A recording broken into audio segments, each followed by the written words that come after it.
Hi everyone. నేను ఈరోజు మీకు మంచి 5 రకాల యూజ్‌ఫుల్ టిప్స్ చెప్తున్నానండి. ఫస్ట్ వను ము సీసా పైన మూతలుంటాయి కదండీ! ఆ 2 ఒకటే సైజు మూతలు తీసేసుకోవాలి. తర్వాత డబుల్ టేప్ తీసుకొని దానిపైన అతికించుకోవాలి. ఇవి చివరి వరకు చూడండి. చాలా చాలా యూజ్‌ఫుల్ టిప్స్ అండి ఇవి. ఈ వీడియో మీకు నచ్చినట్లయితే లైక్ చేయండి, షేర్ చేయండి. కొత్తవారైతే సబ్స్క్రైబ్ చేయండి.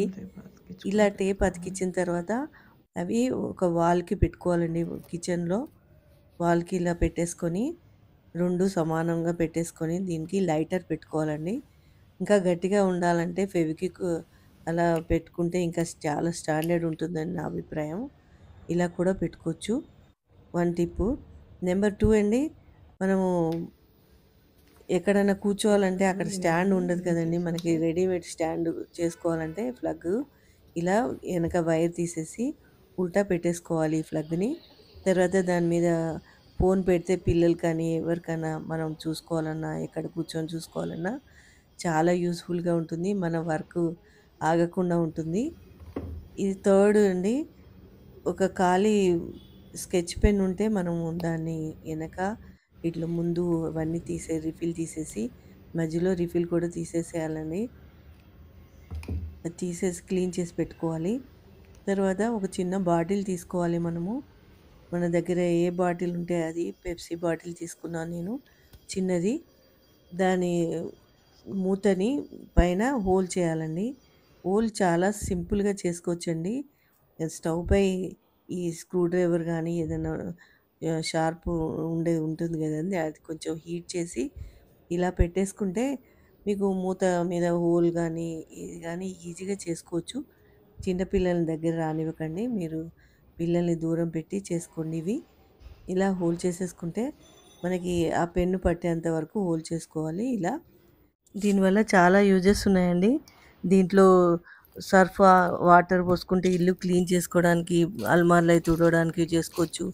చిన్న పిల్లలు పెయింటింగ్ ఏసుకున్నప్పుడు ఇస్తే ఒక చిన్న గిన్నెలో పోసుకొని కింద ఒంపకుండా వాడతారు. ఇండోర్ ప్లాంట్స్ ఉంటాయి కదా! చెట్లు, చిన్న చిన్న చెట్లు, వాటికి వాటర్ పోయడానికి కూడా యూజ్ చేయొచ్చు. ఇల్లు క్లీన్ చేసుకోవడానికి అన్నీ చాలా యూజెస్ ఉన్నాయండి. ఇక హలీం డబ్బా అండి, ఇది తీసుకున్నాను. దీన్ని రౌండ్‌గా కట్ చేసేసుకోవాలి. ఇది థర్డ్ టిప్పు. దీన్ని క్లీన్‌గా ఇలా కట్ చేసేసుకోవాలండి. చాకుతో గానీ, దేనితో గానీ కట్ చేసుకొని కింద గూడా హోల్స్ పెట్టేసుకోవాలి. దీనివల్ల ఏంటంటే దీంట్లో స్పూన్స్ అవి స్టాండ్ లేని వాళ్ళు అక్కడిక్కడ స్పూన్స్ పడిపోతూ ఉంటాయి గదా! ఒక దగ్గర ఇలా యేసుకుంటే కింద తడి ఉన్నా కింద కారిపోతాయి.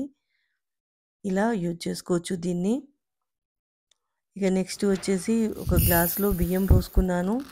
దాంట్లోనే నీళ్లు పోసి ఆయిల్ వేసి యూట్యూబ్‌లో చెప్తున్నారు కదండీ! అలా చేసి చూపెడుతున్నాను మీకు. దాంట్లో ఆయిల్ వేసి దాంట్లో ఇయర్ బడ్ పెట్టేసారండి వాళ్ళు. పెట్టేసి ఎలిగించేశారు. ఇది రాత్రంతా యూజ్ వస్తుంది. వెలుగుతూనే ఉంటుందని చెప్తున్నారు. చూద్దాం.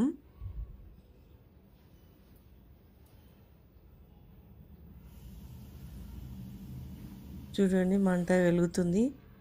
అక్కడ దూది కిందకి లేకపోతే ఎక్కడి నుంచి వస్తుందండి మంట. పైన మట్టుకు కాలిపోయి ఆరిపోతుంది. ఇదంతా మోసం అండి. అన్నీ చెప్పి వ్యూస్ కోసం పెట్టుకుంటున్నారు అందరూ. అది అసలు కాదండి. అసలైంది ఇలా దూది పెట్టాలి. దూది పెట్టి మనం ఆయిల్‌తో తడిపిన దూది పెట్టి అంటిస్తే ఇది చాలా టైం ఆయిల్ అయిపోయే వరకు వస్తుంది. వాటర్‌లో ఆయిల్ వేయడం వల్ల చాలా సేపు ఉంటుంది. విడిగా మనం ప్రమిదల్లో ఆయిల్ వేస్తే తొందరగా అయిపోతుంది. ఇలా వేయడం వల్ల చాలా టైము తక్కువ ఆయిల్ తోటి యూజ్ వస్తుంది. క్యాండిల్ లేని వాళ్ళు నైట్ గబుక్కుని కరెంటు పోయినా ఇలా యూజ్ చేసుకుంటే చాలా యూజ్‌ఫుల్‌గా ఉంటుంది. ఇదొకసారి మీరు గూడా ట్రై చేసి చెప్పండి. ఈ టిప్స్ నచ్చితే ఒక లైక్, షేర్, సబ్స్క్రైబ్ చేయండి. Thank you for watching.